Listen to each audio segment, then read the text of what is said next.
إن الحمد لله نحمده ونستعينه ونستغفره ونعوذ بالله من شرور أنفسنا ومن سيئات أعمالنا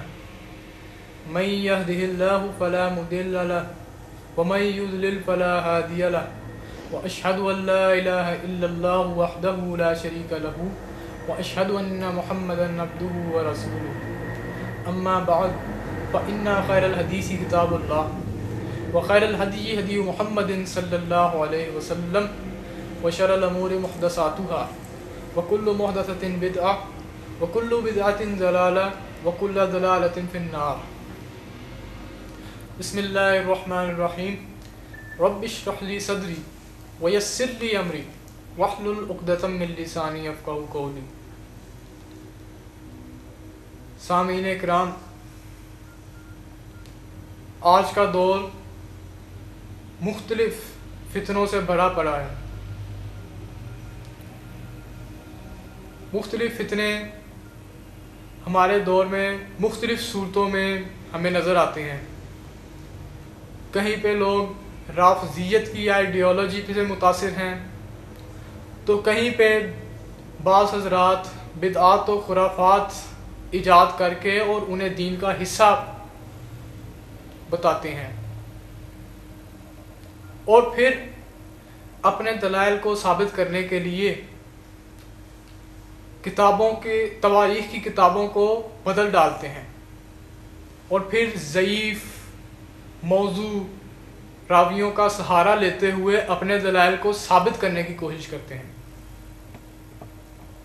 اور واقعہ کربلا کے حوالے سے، جیسا کہ ہمارے عام طور پہ مختلف واعظین اور علماء جو کچھ بیان کرتے ہیں، وہ سب کا سب صرف چند ضعیف راویوں اور موضوع راویوں جن کا سلف و صالحین نے انکار کیا ہے، ان روایتوں کو بیان کر کے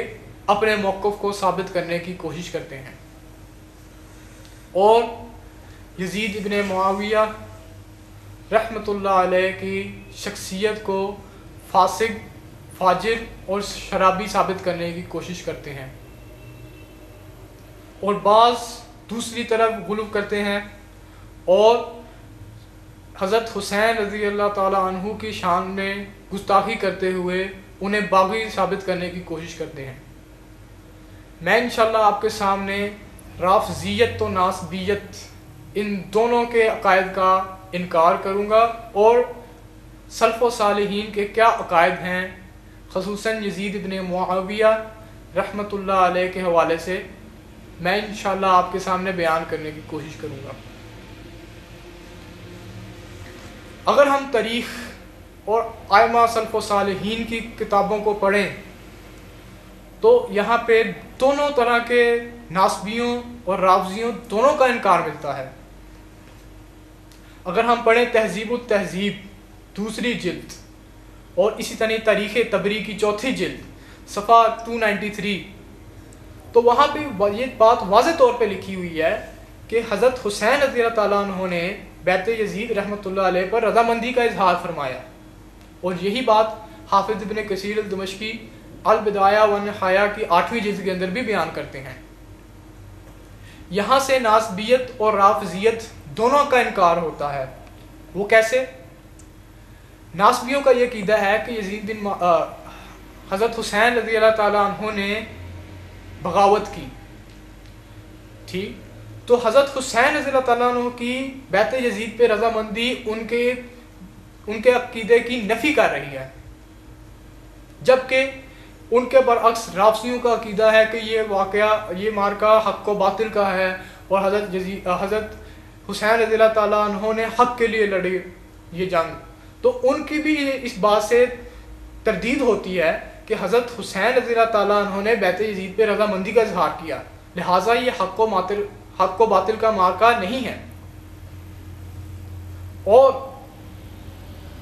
ائمہ سلف و صالحین یزید بن معاویہ رحمۃ اللہ علیہ کے حوالے سے کیا عقیدہ رکھتے ہیں؟ تو اس کے حوالے سے محمد بن حنفیہ رحمۃ اللہ علیہ حضرت حسین بن علی رضی اللہ عنہما کے جو بھائی ہیں، انہوں نے بڑے واضح طور پہ جو لوگ یزید بن معاویہ رحمۃ اللہ علیہ کو شرابی اور فاسق و فاجر کہتے تھے تردید کی. پڑھیے البدایہ والنہایہ کی 8ویں جلد صفحہ 236. جب یہ لوگوں نے اعتراض کیا کہ یزید شرابی ہے، فاسق ہے، فاجر ہے، تو حضرت محمد بن حنفیہ رحمۃ اللہ علیہ نے کہا ما رأیت منہ ما تذکرون، تم یہ جو کچھ کہہ رہے ہو میں نے اس میں سے کچھ بھی ان میں نہیں دیکھا، بلکہ اس کے برعکس انہیں خیر کا متلاشی اور نماز کا پابند پایا. محمد بن حنفیہ رحمۃ اللہ علیہ کی یہ بات بڑے واضح طور پہ ثابت کرتی ہے کہ یزید بن معاویہ رحمۃ اللہ علیہ کی شخصیت فاسق فاجر نہیں اور نہ ہی شرابی ہے، یہ محض الزام ہے. اس کے علاوہ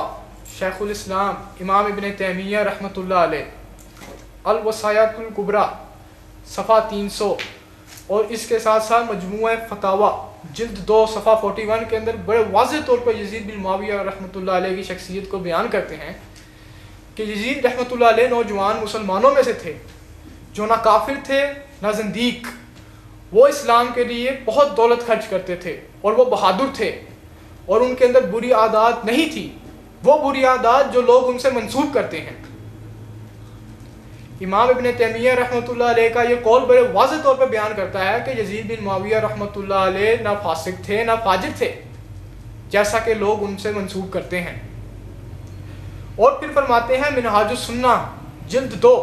صفحہ 247 میں کہ یزید بادشاہوں میں سے ایک بادشاہ تھے اور وہ اس طرح کے نہ تھے جس طرح کی باتیں ان سے منسوب کی جاتی ہیں. لہٰذا یزید بن معاویہ رحمۃ اللہ علیہ کی شخصیت کو جو لوگ فاسق فاجر ثابت کرنے کی کوشش کرتے ہیں تو وہ امام ابن تیمیہ رحمۃ اللہ علیہ کا یہ قول پڑھ لیں، ان کے لیے یہ کافی و شافی ہے. اور اس کے ساتھ ساتھ جو روایتیں بیان کی جاتی ہیں یزید بن معاویہ رحمۃ اللہ علیہ کے خلاف، اس کے حوالے سے ہمارے ائمہ کا یہی نظریہ ہے کہ یہ سب کی سب ضعیف اور موضوع ہیں. امام ابن القیم المنار الموانق فی صحیح و ضعیف صفحہ 220 میں فرماتے ہیں کہ جو یزید بن معاویہ رحمۃ اللہ علیہ کے خلاف روایتیں بیان کی جاتی ہیں وہ سب کی سب ضعیف اور موضوع ہیں. امام ابن القیم کے علاوہ اور بہت سے علماء نے ان اقوال کی تردید کی ہے جو روایتیں یزید بن معاویہ رحمۃ اللہ علیہ کے خلاف بیان کی جاتی ہیں. اب جو ان کے خلاف روایتیں بیان کی جاتی ہیں وہ ان میں سے اکثر روایتیں الرد الاعلیٰ سے ہوتی ہیں، ٹھیک. اور اس کے اندر امام احمد بن حنبل، امام ابن الجوزی اور قاضی ابو یعلا ان تمام کے خلاف روایتیں یزید بن معاویہ کے حوالے سے ثابت کیا جاتا ہے کہ انہوں نے لعن طعن کیا. اب اس کتاب کا مصنف یوسف فراغلی ہے. اگر آپ علماء کو دیکھیں جس طرح حافظ ذہبی رحمۃ اللہ علیہ نے فرمایا کہ اس کی تمام روایات منکر ہیں، اور امام ابن رجب رحمۃ اللہ علیہ نے ذیل طبقات ابن حنابلہ 2 جلد صفحہ 356 کے اندر اس بات کا انکار کیا، ان تمام باتوں کا جو امام احمد بن حنبل رحمۃ اللہ علیہ سے منسوب کی جاتی ہیں یزید بن معاویہ رحمۃ اللہ علیہ کے لعن طعن کے لیے. قاضی ابو بکر ابن عربی مالکی رحمۃ اللہ علیہ العواصم من القواسم صفحہ 332 کے اندر فرماتے ہیں وہ لوگ جو یزید کو زانی و شرابی کہتے ہیں انہیں شرم آنی چاہیے، ان کے پاس کوئی ثبوت موجود نہیں. یہ ہمارے ائمہ سلف کا قول ہے، یہ تمام کے تمام. تو اب وہ لوگوں سے میرا سوال، خصوصاً جو لوگ اپنے آپ کو شیخ الاسلام بھی کہتے ہیں تو کبھی شیخ الحدیث کہتے ہیں، بڑے بڑے پیچھے نام لگاتے ہیں، ٹھیک. یہ ہیں ائمہ سلف کے عقائد. لیکن مسئلہ یہ ہے کہ جب اپنے عقیدے کو منوانے کے لیے طرح طرح کی خرافات کی جائیں گی تو جھوٹ ضرور گڑے جائیں گے، نہ کہ سچ کو تسلیم کیا جائے گا. اور اس کے ساتھ ساتھ اگر آپ دیکھیں یزید بن معاویہ رحمۃ اللہ